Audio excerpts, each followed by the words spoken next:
Hi sisters, ladies and gentlemen, welcome back to my channel. I'm taking a little stroll in this beautiful little situation here, and I just want to talk to you guys about something. So I've been getting a lot of messages, why am I not doing a happy Father's Day tribute this year? And Mom, hmm? your keys. Thank you. Why am I not doing a happy Father's Day tribute? And I'm about to explain to you guys. So it's gonna get real deep, okay? Speedboat. Basically, Super speed. two things, okay? My ex-husband, we don't talk. We've never had a structured visitation for the boys because he has shown no interest in the boys, like completely. And I tried a couple of times to situate visitation through family members, but because he has a bad temper and he's still upset about the divorce, it's like it never works out. Go back that way. No running. It never works out. So he's not a part of their life. That was his choice, not mine. I've never stopped him from seeing them. I never tried to. And at the end of the day, it is what it is. Now, my father, in perspective, I've never had a good relationship with my father. Growing up, he didn't always acknowledge me as his first child.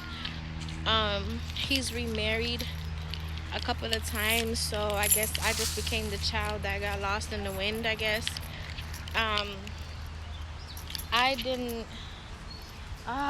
hate when hair gets in my lashes, like it's so annoying. I never got the chance to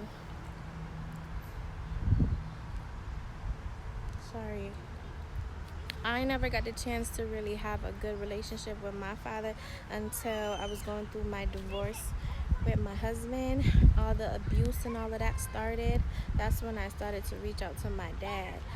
But even throughout those years, I've always showed him support on Father's Day. I've always bought him some type of gift or flowers and had it mailed out to his house.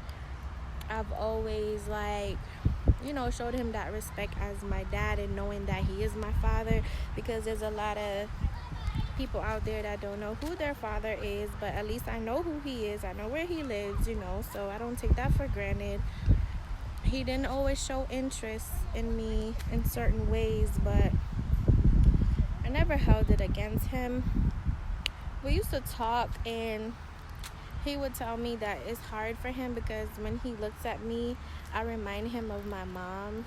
And so, because of that, he was never really interested in being there for me in certain ways. Or should I say, he was never really interested in, developing a personal relationship with me, because it's just I guess it was painful for him in a way. But I didn't care. I was a daddy's girl. I wanted my dad in my life. I didn't care what he had to say. I just kept telling him, I only got one life to live. I only got one dad, and I want to get to know you. I want to build a bond with you. And it's just unfortunate that I had to wait until I was being mentally, physically, and verbally abused to even build that bond with my dad. But it's just life, Things happen at a certain point in time in your life, and it calls for certain people to come around. And it was very interesting because to hear his side of how he looks at things, and as a man's standpoint in the situation, it was very interesting for me as a young woman to hear from him how he felt about my marriage and why he felt like my husband treated me a certain way and stuff like that. And it actually did draw us closer. he was able to see like more on the inside of what I was going through and the burden of being a wife in a toxic marriage. And he really saw that I did my best and I did everything and anything for my family, and that I really did what I was supposed to be doing. And it kind of made him have a little compassion for his ex-wife at the time. So it balanced out in a way, but point blank period, he's never really had that interest in me as his first daughter. He's never really showed me that love and support that every daughter wants from their dad. I never got that from him. It just was like a one-sided thing. Like, I always had to be reaching out. I always had to be the one to go visit. I always had to be the one to try to stay connected. Throughout the years, even now to this day, people will still message me and tell me that, he talks badly about me behind my back. He always characterizes me as a single mom. And he makes it seem like I have like nothing to offer in this world. Basically, like, he talks about me in a very condescending manner to everyone, friends and family. There was even a point in time where his closest friends, like his best friends, would realize the way that he treated me, and they would say something to him, and I guess he didn't like that. So him and them are no longer friends because of it. And I'm a smart person, okay?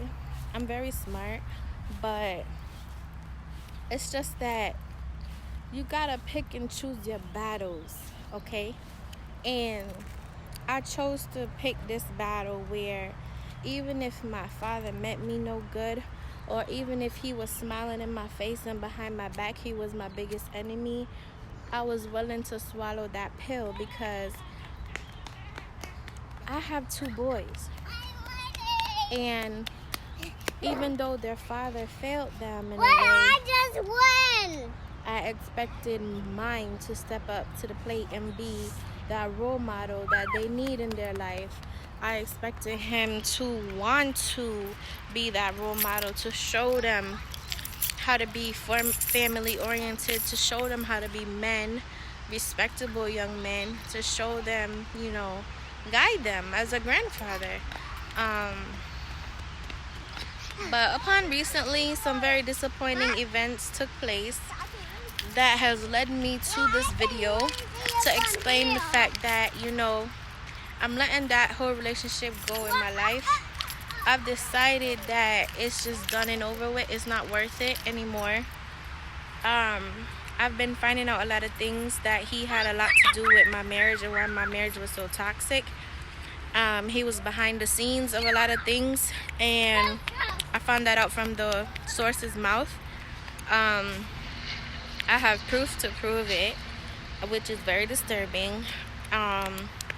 Not only that, as I said, friends and family have always witnessed or realized his true intentions towards me was never genuine, in the way that he speaks about me and my children.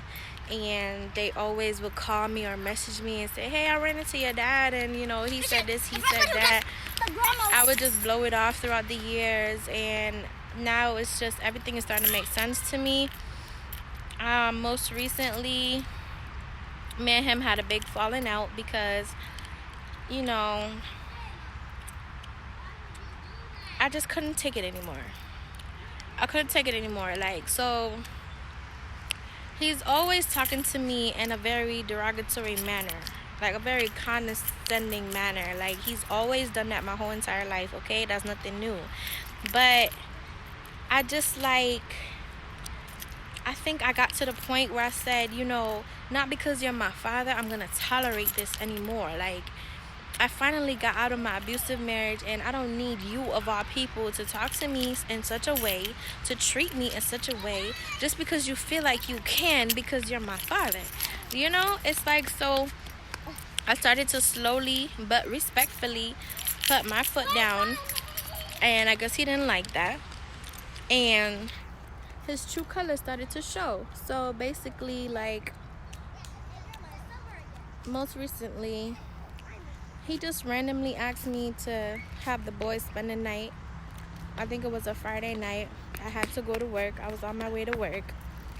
And normally he would make time for the boys on the weekends, but he hasn't done that in years. So I was like quite surprised that he would call me at the last minute saying that he wanted to see the boys. And I couldn't understand really like why just so randomly. But I was like, okay, well, it's their grandfather. He needs to spend time with them, and I'm not against it. But another part of me was thinking that he called me so randomly because maybe their father was trying to see them, but they didn't want me to know. I feel like he was trying to do it, like have my ex-husband go to his house to see the boys without telling me or something like that. Because my father, anybody knows my father, he's a very organized person. So for him to just randomly call me and say like, oh, I want the boys, and demanding to see the boys at the last minute, it was like 10 o'clock at night. I just felt like something was up his sleeve. But at the same time, I was like, okay, that's my father, so maybe he just want to spend a day with them or something. I don't know. So I brought them anyway. And from the minute that I dropped them off to the minute that I got to work the night, he was texting me derogatory messages, and I was just trying to remain on a positive note, so I ignored him. The morning that I left work, I called him. I said, let me know if the boys need anything. Let me know what time you want me to come pick them up. And he said that he's just going to let them hang out a little bit. At that point, it was like 6, 7 a.m. in the morning, so I was like, okay, maybe he just wants to kill the day with them. So I texted him in the afternoon. I said, okay, I'm going to go grocery shopping. I'm going to go do their laundry. Let me know what time you want me to pick them up. And he didn't respond. So when I was done doing all of that, like around 2 o'clock, I texted him again. I said, do the boys need anything? Are they good? And he still didn't respond. So I'm thinking like, okay, well, they're having a blast with their grandpa. I'm just home chilling, waiting for that call to go pick them up. Then he called me at like 7 in the evening, and he was just like going off. He was like, what kind of mother are you? You're a horrible mother. Calling me all type of F words and B words. And I was just like, wait, hold up. You talking to me? Like, me? I'm a bad mom? I said, what are you talking about? And he was just like, oh, you dropped the kids off last night and you literally didn't even check on them. I said, that's a lie. Okay, go look in your phone. I've been texting you since 6 a.m. okay, and you have not been responding to me, and now you call me at 7 p.m. telling me I'm a bad mother. So I hung up the phone on him because I was not gonna argue with him. I just wasn't. And I was like, okay, I'm gonna go get my boys. So on my way there, he kept texting me derogatory messages and all these things. I was ignoring him. When I got in the driveway, I walked past him. I opened his front door and I called my boys. I told them to grab their book bags and let's go. And then I just felt him attack me from behind. Like literally, he started choking me from behind, and I was so confused, guys. Like, when I tell you, I was so confused. Like, I didn't know what to make of the situation. I was just thinking, like, maybe he had a bad day or something. Like, I don't know. But I told him to let me go. And I said, I just want my boys and I want to go about my business. Like, just go get my boys. And he was like, calling me all type of bitches, saying that I'm never going to be nothing in life. And over his dead body and all this stuff. I don't know what the hell he was talking about, but so at this point I went back to the front door to call my kids. I went in the house this time. I went in the house and I was yelling out their name, and I said, boys, let's go, we gotta go. And then he started choking me again, and I was like, no, it's not about to go down like that. So I instantly just I was like, no, like at this point all bets are off. Like, hell no. Like, you know that I just came out of an abusive marriage. Like, I got all these scars and bruises all over me, all these hospital bills. You of all people, like, really? You gonna do this? Like, this what we doing now? So we started fighting. I was trying to get him off of me because he was choking me with both hands around my neck, and he was saying derogatory messages derogatory quotes like, oh, I could kill you right now and nobody would cry for you. He was saying like, you have nobody, and when I'm done with you, you're definitely not gonna be nobody, and stuff like that. So I was like crying, but more so I was trying to get him off of me because he was choking me really hard. I couldn't breathe. So my oldest son, he ran around the corner with his book bag because remember I caught them, and he was jumping on his back and he was like, Grandpa, let go of my mommy. Why are you doing this to my mommy? And he was crying. So I said to him, I said, you're a piece of shit and I don't ever want to see you again, because my boys had to deal with seeing their father do this to me for the longest time, and you of all people should be a role model for them, and they had to come and see you do this to me too. So I said, I'm done with you. You're a piece of shit. That's exactly what I said. I went through the door. When I went through the door, he was following behind me. I was like, boys, get in the car. He was following behind me. He grabbed me again, but he grabbed my left arm, and he was trying to break my left arm. And I screamed out from the pain. And when I screamed out from the pain, he let go. And so I called the police, because at this point, like, you're really trying to fight me. Like, you're really trying to fight me. So at this point, I called the police and I told them what happened. They did not make an arrest, but instead, like, they said that he charged me with trespassing, even though I told them that I went to go pick up my kids. And he called DCF on me. He said that I was a neglectful mother. So when the police saw the bruises around my neck and on my arm, they sent me to the hospital. I had to call somebody to come pick up my boys for me, because I definitely wasn't going to leave them with him. And when I was in the ambulance, he still was texting me stuff. So I had court the next morning when I got out of the hospital. Boys, get away from there. Come this way. Come this way. I had court the next morning, and the judge said to me that they don't understand how come he wasn't arrested because the bruises are visible. Remember, I got out the hospital the very next morning, and I had to go to court the same morning, straight out the hospital. So the judge saw the bruises all over my neck and my arms, and he was like, he don't understand why he wasn't arrested and stuff like that. And I said, I don't understand either. And he asked me, why did he call DCF on me? I said, I don't know, because my kids had their book bag with their clothes there, and I have messages in my phone to show you that I was checking on my kids right throughout the day and asking him what time to come get my kids. But I don't know. I just really don't know. But I tell you guys this, what happened, to tell you this, like, you know, sometimes in life you just gotta wake up and realize who's for you and who's not for you, okay? And clearly my father was never for me. And it's very sad and disturbing. My kids are traumatized, but I'm even more traumatized because my father was my right hand. Like, getting out of my divorce, like, I started to tell him everything. I trusted him. I confided in him. I was looking to him for guidance.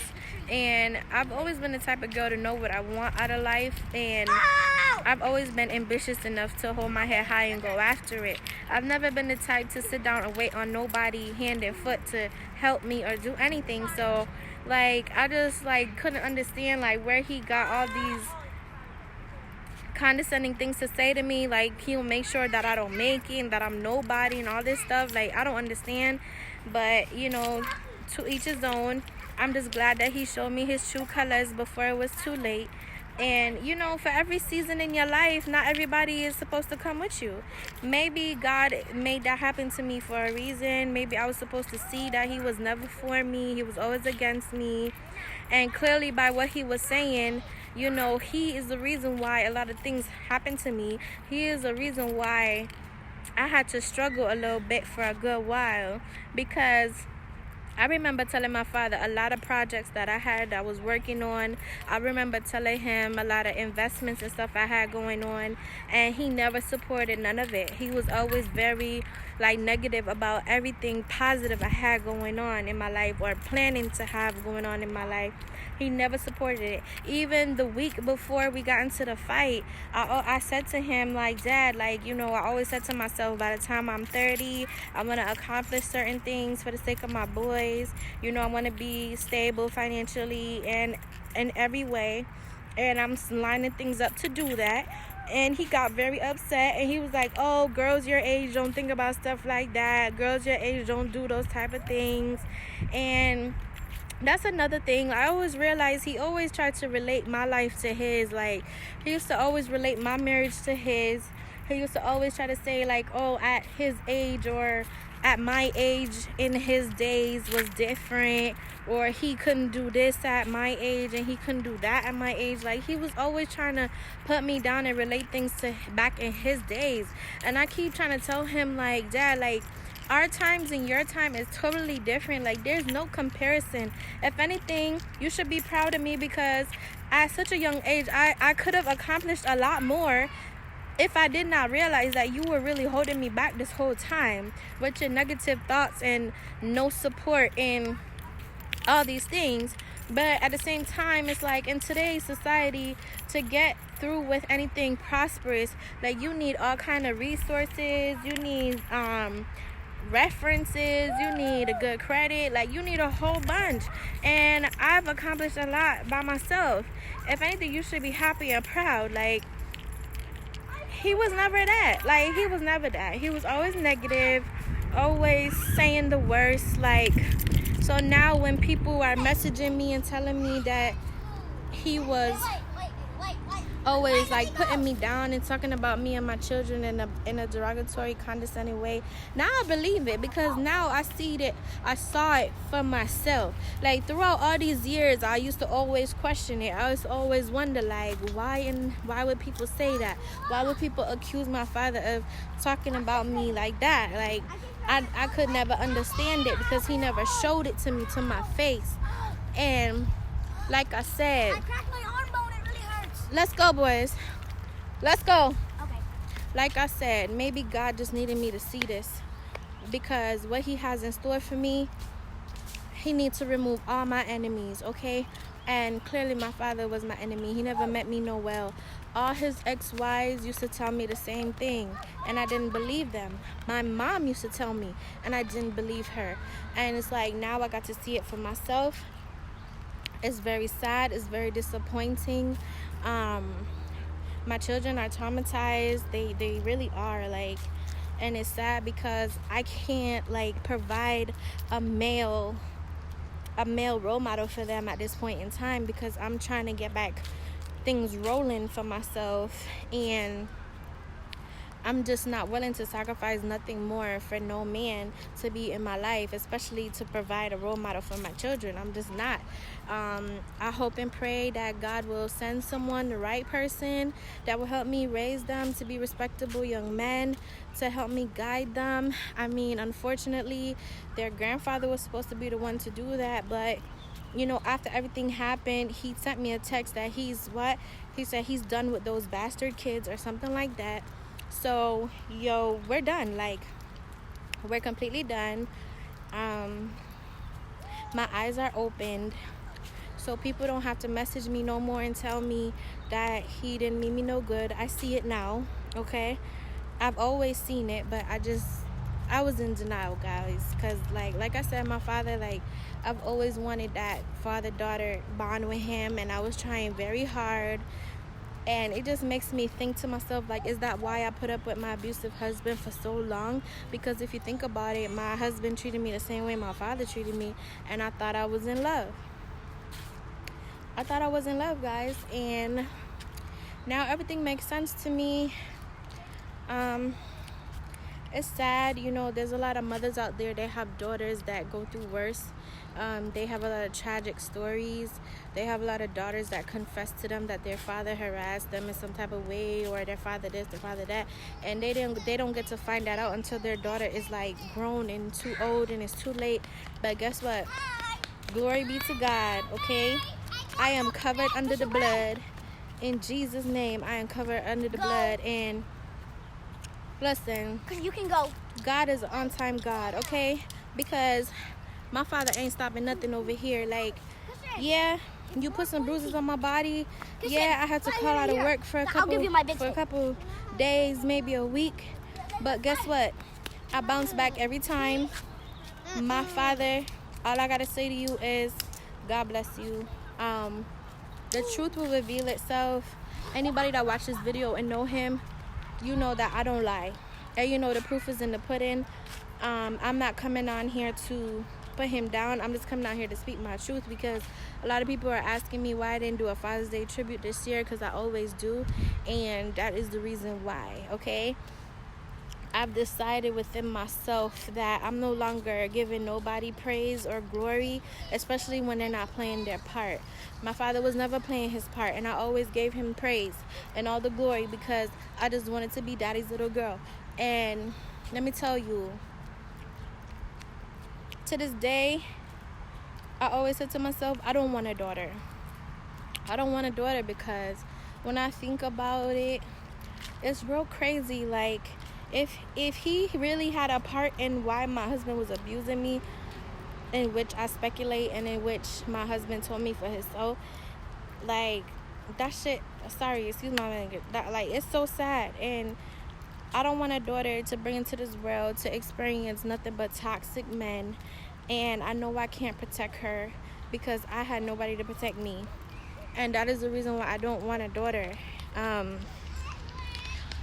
But these two precious souls right here that you see running around, they're my everything. Prince, come say hi. Hi guys, I'm playing with sticks. They're my everything. And I'll make a fire on you. even though they're disappointed, we've had a rough couple of years. The only two people I'm responsible for is them. And I promise you, like, even though my father let them down, even though their father let them down, I won't let them down. I'll die trying. I have a lot to look forward to. God be the glory. And I'm not broken. I'm not broken. I'm stronger than ever. Mentally, physically, emotionally, I am stronger than ever. And I'm ready for this new chapter that God is preparing for me in my life. Okay? It just is what it is. Like, some people are meant to come with you for certain seasons of your life. And I'm putting all of that toxic, nasty, abuse stuff in the past. I'm putting it behind me, because I have a beautiful life waiting for me. That's in front of me. It's in front of me. And I know it. I could see it. I could feel it. I could breathe it. It's right in front of me. And I'm not letting nobody stop me. Nobody's going to stop me from achieving this beautiful life that's in front of me, okay? My father, it is what it is. I'm so grateful to God that I was able to see for myself that he was never for me. You know, sometimes family can be your biggest enemy, and we're very naive about it. And he just proved to me that he was my biggest enemy my whole entire life. He's the one that has put plenty of stumbling blocks in front of me in various ways. And he has shown me that when he had the nerve to call DCF on me, because anybody could say anything about me, but they all can never say that I'm a bad mother. Nobody that knows me can ever say I'm a bad mom. They could say anything else, but they could never say I'm a bad mom. I live for these boys. These boys are my world. And now that I know that I'm all they have left, literally, you kidding me? You really think I'm gonna be a bad mother to them? You have the nerve to call DCF on me? Like, really?